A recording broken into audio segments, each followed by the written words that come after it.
That's Bella and Sky. And they look at, they're probably sitting there looking for a treat. That's probably what they're looking up. But you know how I found as I've gotten older, I prefer to deal with dogs than people, wouldn't y'all? Lord help.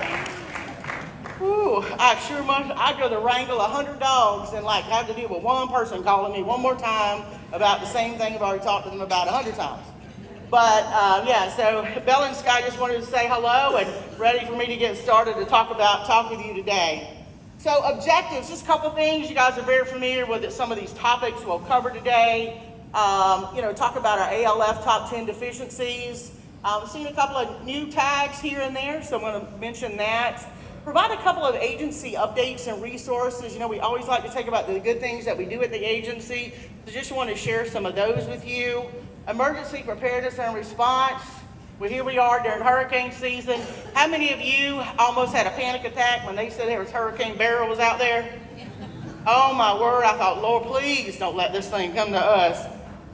Secretary Jason Weta, hopefully a lot of you had the opportunity to meet him. He is spot on with any emergency that happens. He called me right away. He's like, let me know, we got to be prepared. I said, our folks are prepared.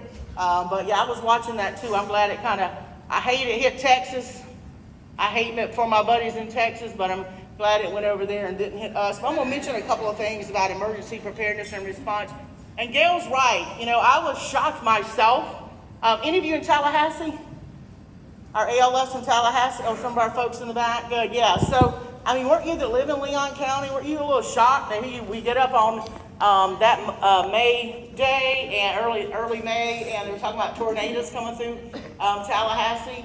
Not one or two, but three tornadoes came through Tallahassee, and the industry really stepped up and stepped in to help out, so really appreciate that. We're going to talk a little bit of things, and I always, as you know, always get together. We always have to talk about emergency preparedness and response, and a little bit of overview of Florida Health Fund. I always wanted to kind of share a little bit about that with our transparency websites and what we're doing. And it's very helpful for you too, because we have information about your facility on our website, so we want to make sure to share that.